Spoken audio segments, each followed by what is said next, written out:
quel niveau? Bien sûr. Et je vais vous en dire deux mots, mais après ce qu'on vient de voir, je ne peux pas ne pas évoquer la détresse dans laquelle les gens qui sont sur la décharge se trouvent.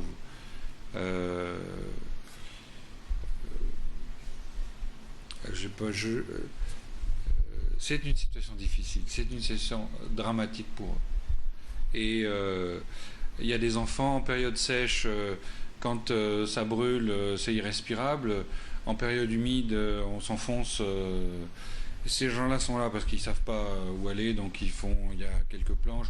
Ce qu'on a montré dans le reportage, c'est très construit par rapport à d'autres personnes où c'est vraiment un abri et ils vivent là, il y a des enfants. Donc on ne peut pas ne pas être ému, ne pas être sensible à cette situation-là. Et puis, au-delà des personnes, on a vu également la nature. Qui prend un coup. Je veux faire référence au titre de votre émission, Nature verte. Je vous assure qu'elle n'a pas la bonne couleur là-bas. Elle est quelle couleur? Elle est pas verte. Vous avez vu ce qui coule, oui. Les jus qui se dégagent de la décharge. Cette décharge reçoit la totalité des déchets, c'est-à-dire qu'il y a les déchets ménagers, les déchets industriels, mais il y a également les déchets liquides, les résidus de pompage, de curage, les huiles. Donc tout ça va dans la décharge et à un moment ou à un autre, tôt ou tard, selon qu'on est en période humide ou en période sèche, selon qu'on a déversé un endroit où ça va s'enfoncer avant de s'écouler, ou contrairement à d'autres où ça va s'écouler plutôt que de s'enfoncer, tout ça va dans la mangrove, dans l'aloe qui coule derrière et va dans l'estuaire. Donc nous voulons... Nous militons fortement, Sauvog est le plus fort à militer pour qu'on ferme cette décharge. Fermons-la. Mais si vous la fermez... Donc, ouvrons le centre de valeur, ouvrons le nouveau site. Il y a un site qui a reçu une déclaration d'utilité publique en 2010 et qui se trouve 1,5 km plus loin que l'entrée de la décharge. Il y a une petite route qui passe derrière, on franchit la voie ferrée et juste après la voie ferrée, on est sur ce site-là. Donc, ouvrons ce site-là. Le jour où le site est ouvert, les premiers travaux peuvent commencer 9 mois plus tard. Le premier casier est terminé, le quai de déversement est fait, la zone d'accueil est faite. On peut déverser les déchets et on peut fermer définitivement la décharge de Mindoubé et commencer à la réhabiliter. La réhabiliter, parce que je voulais vous poser la question sur la réhabilitation de cette décharge. Il faudra faire quelque chose. Il faudra en effet contenir toute cette pollution qu'on a entassée. Et Sauvog a participé à ça, puisque c'est la mission qui lui a été donnée, c'est de dire, bon, même si c'était temporaire, et c'est vrai que malheureusement, l'aspect temporaire a duré très longtemps, puisque en 2002, on envisageait que peut-être dès 2003, on pouvait imaginer une valorisation des déchets. Bon, on est aujourd'hui en 2012, donc les choses ont beaucoup avancé, mais la route est claire. On sait où il faut aller, on sait ce qu'il faut faire. Et nous mettrons tous nos efforts pour accompagner. Soyons pragmatiques.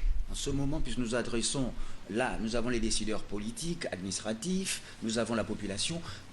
Concrètement, ce qu'il y a lieu de faire pour que cette décharge soit totalement proscrite, pour qu'on aille un peu sur autre chose qui véritablement éviterait la population à subir autant. Le terrain est identifié. La déclaration d'utilité publique est prise. Oui. Le terrain est vacant. Oui. Il y a une petite population qui est là et qu'il faut respecter et qu'il faut considérer. Oui. Pendant le temps des travaux, on peut trouver pour cette population des espaces qui seront des bons espaces pendant la durée des travaux, de manière à ce que, au-delà des 9 mois de la durée des travaux, ces nouveaux espaces soient libérés pour ces gens-là et qui n'aient pas à subir la proximité immédiate, même si ce n'est pas très proche, mais la proximité immédiate du centre de valorisation des déchets. Attendre que ça, je crois que les décideurs politiques sont là, comme je le disais auparavant, ceux de l'administration également. Il faut qu'on aille vite, parce que le concept de l'émergence, comme le chef de l'État le disait si bien, il faut aller vite, parce que le chef de l'État tout seul ne pourra pas faire avancer le Gabon. Il a besoin également d'autres apports humains, au sens de la présence physique des hommes et des femmes, et que ceux-là aussi prennent à bras le corps. Bien sûr. Et je sais la détermination du président. Je sais qu'il y a une certaine imminence, que les choses sont sur le point d'arriver. Donc je m'en réjouis. Et peu importe le temps qu'on a attendu, l'important c'est qu'on n'attende plus. C'est qu'à partir de maintenant, les choses soient faites. La moitié de l'investissement pour ce centre de valorisation des déchets est déjà sur le site de Sovog. Il y en a une partie qui est restée au port depuis quelques années, mais il y en a une partie qui est là. Donc on peut démarrer les travaux tout de suite. Donc, et 9 mois de travaux, je dis ça, c'est important parce que le jour où le site est ouvert, 9 mois plus tard, on ferme Mindoubé. On fait une croix dessus, on n'en parle plus. Donc il faut aller à sa découverte. Voilà. Monsieur Gibault, nous allons bientôt nous quitter, mais il y a un volet que je voudrais que nous puissions évoquer, c'est le compacteur. Alors les compacteurs, vous disiez, ça peut vous faciliter en termes de déchets dans certaines zones de la capitale. Alors, la démarche. Très simple, très simple. Tout le monde connaît le marché de Montbouet. Vous vous promenez dans Montbouet, qu'est-ce que vous voyez? Vous voyez des déchets partout. Les déchets sont par terre. Les commerces jettent les déchets. Il y a une société qui fait de la précollecte, qui en fait des tas, et Sovog qui ramasse ces tas de déchets la nuit. Donc quand tout va bien, quand il n'y a pas de difficulté sur l'accès, la météo, ainsi de suite, on a au mieux un moment pendant la nuit où la place est propre, et tout le reste du temps, c'est dégoûtant. Et alors ça, c'est pas acceptable. L'autre exemple, c'est Nkembo, un marché tout neuf.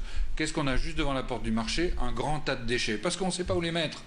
Il n'y a pas d'endroit qui a été prévu pour les déchets. Donc, il faut qu'on trouve des solutions. Et c'est la mission de Sovog. Et Sovog a proposé en 2011, ce qui a été accepté, des compacteurs. Et les compacteurs, c'est quoi? C'est une espèce de grosse boîte, ça fait 20 mètres cubes, plus une unité de compaction. Il y a une trémie, une grande ouverture. On met les déchets dedans, ça pousse et c'est capable d'avaler un volume comme la moitié du studio. Évidemment, les gens qui sont derrière l'écran ne voient pas le studio, mais ça représente peut-être 75 mètres cubes. C'est-à-dire un tas de déchets monstrueux, et tout ça, ça peut disparaître parce que c'est compacté, et ça peut rentrer dans 20 mètres cubes une fois compacté. Et on l'enlève chaque fois qu'il est plein.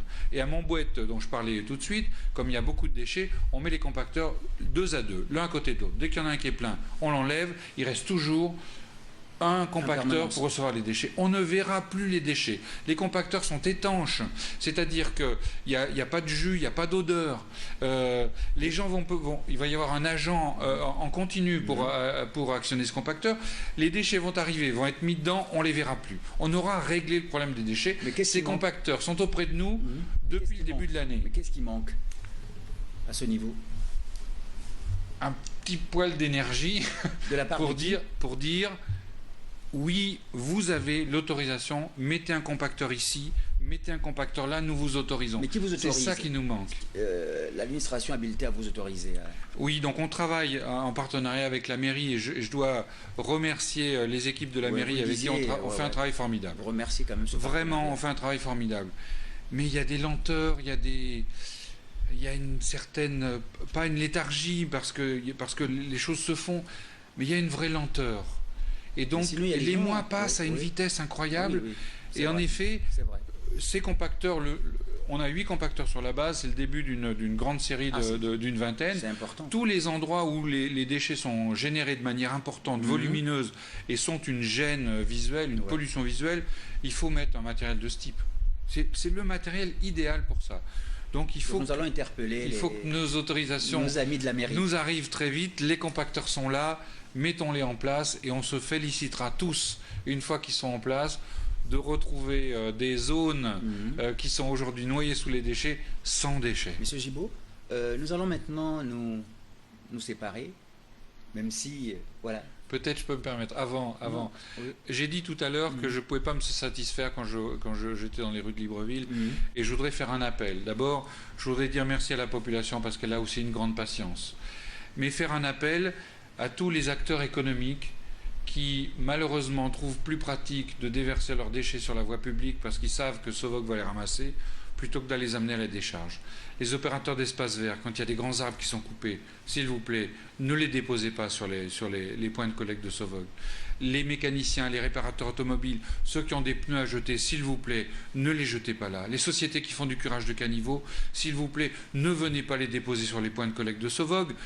C'est de votre responsabilité de les emmener directement. Et alors pour nous tous qui sommes conscients et témoins de ça, interpellons ces gens-là, interpellons-les, disons, monsieur avec votre camionnette, les produits avariés de votre magasin, ne les laissez pas au bord de la route, emmenez-les à la décharge, excusez-moi, c'est votre responsabilité. Ça facilitera le travail de Sovog. J'espère que je vais être écouté.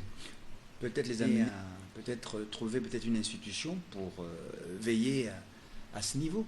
Mais c'est-à-dire qu'en général, les gens à qui je fais référence, ils sont dotés de moyens de transport. Mais si vous laissez tellement plus pratique et moins coûteux que de les déverser sur un point Sovog, que tout le monde le fait. Et on est en train de voir justement avec nos partenaires de la mairie, voir comment mettre une équipe municipale, une équipe peut-être de police municipale, oui, pour essayer de sanctionner. Ces comportements doivent être sanctionnés. Il faut pénaliser ces gens qui viennent, excusez-moi de l'expression, mais nous pourrir Libreville. Et de dire c'est la faute à Sovog. Alors évidemment je m'en défends parce que je suis là pour parler de Sovog et pour en parler en bien. Le travail que fait Sovog est admirable, même si aujourd'hui on ne s'en rend pas compte. Moi il faut que je le dise. C'est un travail admirable. Mais tous ces gens-là qui nous rendent la vie difficile, s'il vous plaît, prenez vos responsabilités, amenez tous ces déchets à la décharge. C'est là qu'ils doivent être, pas sur le bord de la route. Voilà, ils vous ont tous compris. Je m'enthousiasme, hein. Vous êtes passionné quelque part. Et c'est pour ça que j'aime ce travail. Oui. C'est pour ça que j'aime ce travail. Voilà, Monsieur Gibault, puisqu'un partenariat va aussi nous lier, parce que c'est qu'il faut que la ville soit davantage belle et conviviale, parce que c'est aussi un pan du développement. Vous allez revenir à cette tribune. Alors, Monsieur Gibault, nous allons donc conclure l'émission. Avant le mot de fin, d'abord un mot qui est le vôtre, puisque vous venez de fêter vos 10 ans en terre gabonaise. C'est déjà important, 10 ans, c'est un âge conséquent. Voilà, revenons un peu sur ces 10 ans. Êtes-vous satisfait ?